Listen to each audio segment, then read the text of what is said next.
Y'all come on into Miss Dana's kitchen.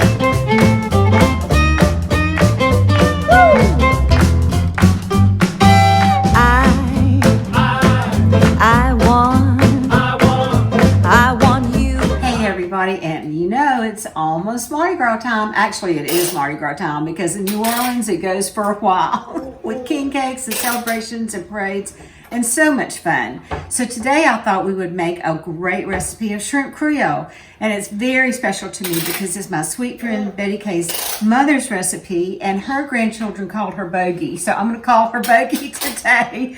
And if you would have known her, you would have called her Bogie too, because she's just as much fun as her name sounds. So I have one recipe already ready because I wanted to show y'all. And our kitchen smells so yummy. I'm telling you the truth, with all of this rich sauce and shrimp, it just smells so good. So I'm going to actually bring my pot over here, and the recipe calls for a half a cup of onion, which is about a half an onion, and you just cook it until it kind of turns golden, a little bit brown. You want it a little bit caramelized. And then what she did was she just put everything in one pot. So I'm going to add the flour real quick. Nico, 2 tablespoons of flour. Now, you can add it now and whisk it in like this, or you can just add it. The recipe actually sounds like she added it when she just added everything. And that's what I did this morning, and I tasted it, and it's really yummy. And then a stalk of celery chopped, a bell pepper, I'll move the parsley here, chopped. This is a half of a bell pepper. Oops, bell pepper's on the loose here. They had a little bit of too much Mardi Gras celebration. And we think that's funny, huh, Nico? Yeah, Nico's talking, if you can hear.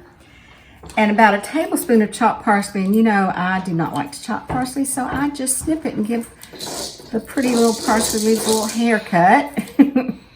And put it in like that. And then 1 can of tomato paste. And honestly, whenever I was making the other pot this morning, I thought I am going to think of a way to tell everybody how to take the tomato paste out of the can that would make it easy. And I couldn't come up with one. I actually used a teaspoon, like for your iced tea, to get it out, and that worked pretty well. So if any of y'all have a tip for that, send it along. I'm going to stir it all together while I'm adding 3 cups of water. Now, you know, a lot of times whenever I cook, I'm going to move my cookbook. A lot of times whenever I cook, I add chicken broth, but her recipe called for water, so that's what I'm going to do. And another little tip is, if you don't, sometimes I make shrimp stock, but if you don't have time to make shrimp stock, whenever you're heating up the oil before you put your onions in, just put the shrimp peels in there, and it makes it like a shrimp stock. It's so interesting. 1 bay leaf that we'll fish out at the end. About a half a teaspoon of salt, regular salt. And she said a pinch of pepper. You know, my pinches of pepper are awesome. Sometimes a little too much, but anyway, we like hot stuff. And a little bit of cayenne. Now you can use hot sauce if you want, or cayenne pepper. I'm gonna put, well, that's about 1/4 teaspoon. You know, we like things hot.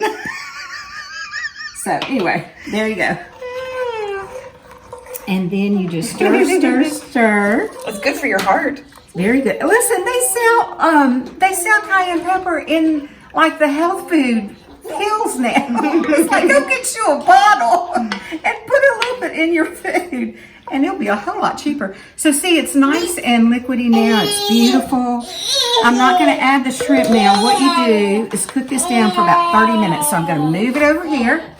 Wasn't that the easiest recipe? Honestly, you know, I love these old recipes, and this is real typical of kind of a Central and North Louisiana recipe.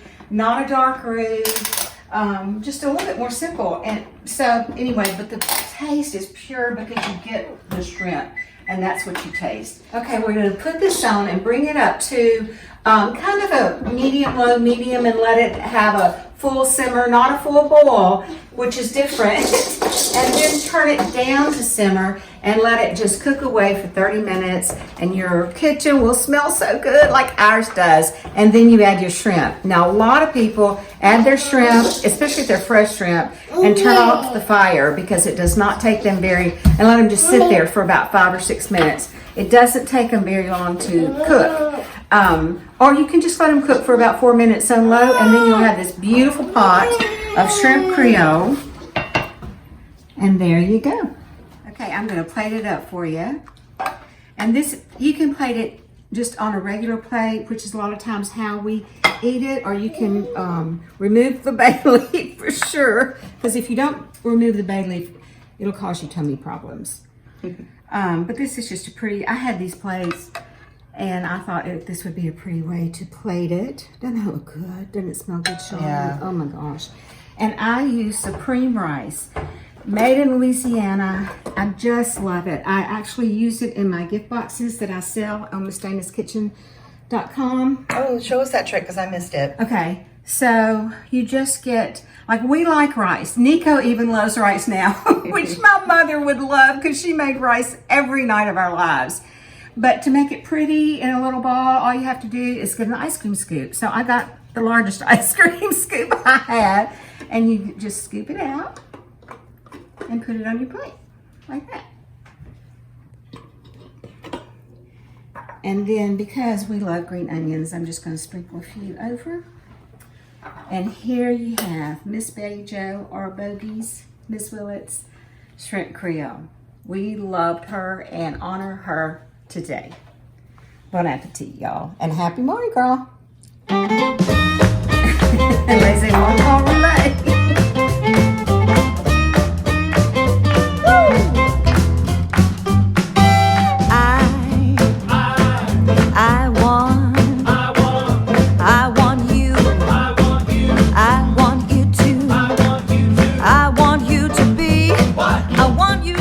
Hey y'all, I'm so excited to tell you about my new book, Something to Share, all about how wonderful it is to share food around a table with your loved ones. And look at this, my little Nico that I love so much. Go to MissDanaskitchen.com and pick up your copy today. Bon appetit, y'all.